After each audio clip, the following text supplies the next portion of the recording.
नैना नागिन नागलोक के नागराज दुर्गेश की इकलौती पुत्री थी। साथ ही वो नागलोक की राजकुमारी भी थी, जिसने नागलोक की सारी जिम्मेदारियों को अपने ऊपर उठाया हुआ था। नागलोक में सभी उसकी बहुत तारीफ करते थे, जिसे सुनकर उसके पिता दुर्गेश बहुत खुश होते थे। एक दिन सुबह के समय दुर्गेश अपनी पुत्री नैना से कहते हैं, पुत्री, नागलोक में कोई ऐसा नहीं है जो तुम्हारी तारीफ ना करे। तुमने अपनी सभी जिम्मेदारियां बहुत अच्छे से निभाई हैं, लेकिन अब समय आ गया है कि हम भी अपनी जिम्मेदारी अच्छे से निभाएं। क्या मतलब पिताजी? पुत्री, वो तुम्हारी शादी की बात कर रहे हैं। तुम्हारी माँ सही कह रही है पुत्री। हम कल ही तुम्हारे स्वयंवर की घोषणा करेंगे और हम तुम्हारे लिए एक योग्य वर ढूंढेंगे। पिताजी, लेकिन मैं अभी विवाह नहीं कर सकती। मेरे ऊपर नागलोक की बहुत सारी जिम्मेदारियां हैं। अब ऊपर से मैं और जिम्मेदारी उठाने के लिए तैयार नहीं हूँ। अभी मुझे अपने लिए थोड़ा वक्त चाहिए। तुम चिंतित ना हो पुत्री, जब तुम्हारी इच्छा होगी तभी तुम्हारा विवाह होगा। धन्यवाद पिताजी। पिताजी, हम धरती लोक पर जाना चाहते हैं। कुछ समय वहां घूमना चाहते हैं और अपने साथ कुछ समय बिताना चाहते हैं। लेकिन तुम अकेले वहां कैसे जाओगी? तभी उसकी सहेली तृप्ता भी वहां आ जाती है। आप चिंता मत करो नागमाता, मैं भी इसके साथ जाऊंगी। ठीक है, फिर तुम दोनों वहां जा सकती हो। फिर नैना और तृप्ता इंसानी रूप लेकर धरती लोक पर आ जाती हैं। वहां पहुंचकर उनकी नजर सड़क पर खेल रहे बच्चे की ओर जाती है। वो देखती है कि सामने से एक ट्रक उस बच्चे की तरफ आ रहा होता है। वो दोनों उसे बचाने के लिए भागती है कि तभी वहां राहुल नाम का लड़का उनसे पहले पहुंचकर उस बच्चे को बचा लेता है। हमने तो सुना था कि धरती लोक के लोगों को एक दूसरे के बारे में सोचने तक की फुर्सत नहीं है। मदद करना तो दूर की बात है। आप तो ऐसे कह रहे हैं जैसे आप धरती लोक की हैं ही नहीं। खैर, आपको कभी इस कॉलोनी में कभी देखा नहीं?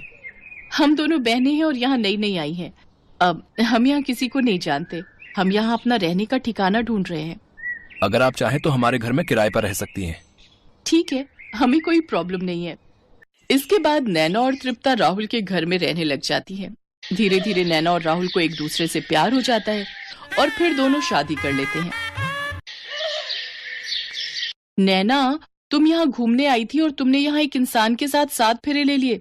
तुम जानती हो ना, हमारे नागलोक में इस शादी की कोई मान्यता नहीं है।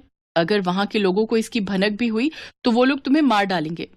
तुम जानती हो ना तृप्ता, मुझे राजगद्दी और शक्तियों से कोई प्यार नहीं है। मुझे तो कोई ऐसा चाहिए था जो मुझे समझ सके, और राहुल अब मेरा पति है। मैं उसे नहीं खो सकती। तुम जानती हो ना, हम एक नागिन है और हमारा जीवन इस धरती लोक से एकदम परे है और हम नागलोक के बिना नहीं रह सकते। वहां सब हमारी राह देख रहे होंगे। तुम सही कह रही हो। मैं कुछ दिनों के लिए माँ पिताजी से मिलकर आती हूँ, लेकिन तब तक तुम यहाँ मेरा रूप लेकर राहुल के साथ रहना। इसके बाद नैना नागलोक के लिए निकलती है तो वहीं तृप्ता नैना का रूप लेकर उसके पति के साथ रहती है। उधर नैना जैसे ही अपने महल पहुंचती है तो वो देखती है कि सारा महल नाग नागिनों से भरा है और महल को बहुत ही खूबसूरत तरीके से सजाया गया है। माँ, ये सब क्या हो रहा है? पुत्री, आज तुम्हारा विवाह है। लेकिन माँ, पिताजी। अब कुछ नहीं, आज तुम्हारा विवाह होगा। वो जबरदस्ती उसे मंडप में तैयार करके बिठा देते हैं। फिर गुस्से में नैना सबके सामने धरती लोक पर हुई अपनी 7 फेरों वाली शादी के बारे में सबको बता देती है। नागलोक में सभी उसका 7 फेरों वाली नागिन कहकर मजाक उड़ाने लगते हैं। फिर उसके पिताजी दुर्गेश गुस्से में उससे कहते हैं, तुमने ये सही नहीं किया नैना। तुमने नागलोक की मर्यादा का उल्लंघन किया है। एक नागिन होकर एक इंसान के साथ शादी। लेकिन हमारे यहाँ इस शादी को कोई मान्यता नहीं दी जाएगी। अगर तुम कोई दंड नहीं चाहती तो अपनी उस शादी को भूल जाओ। मैं अपने पति से बहुत प्यार करती हूँ। मुझे कोई राजगद्दी और शक्तियां नहीं चाहिए। इसके बाद नागराज दुर्गेश नागमणि की सहायता से नैना की सारी शक्तियां छीन लेते हैं और नैना को वापस धरती लोक पर भेज देते हैं। वहां पहुंचकर वो तृप्ता को सारी बात बताती है। मैं जानती थी कि वहां कुछ ऐसा ही होगा, लेकिन जिसके लिए तूने इतना सब त्याग किया, क्या वो तेरी सच्चाई जानकर तुझे अपनाएगा? अच्छा, अब मैं चलती हूँ। मेरा समय यहाँ पूरा हुआ। अब मुझे नागलोक जाना होगा। तू अपना ख्याल रखना। तृप्ता वहां से चली जाती है।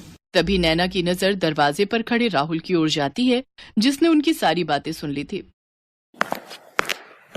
तुमने मेरे लिए कितना कुछ किया, लेकिन मुझे इन सब बातों से फर्क नहीं पड़ता कि तुम कौन थी। तुम तो मेरे लिए आज भी मेरी नैना ही हो। ये सुनकर नैना खुश हो जाती है और वो राहुल के गले लग जाती है। इसके बाद वो खुशी खुशी धरती लोक पर अपना आगे का जीवन अपने पति राहुल के साथ व्यतीत करती है।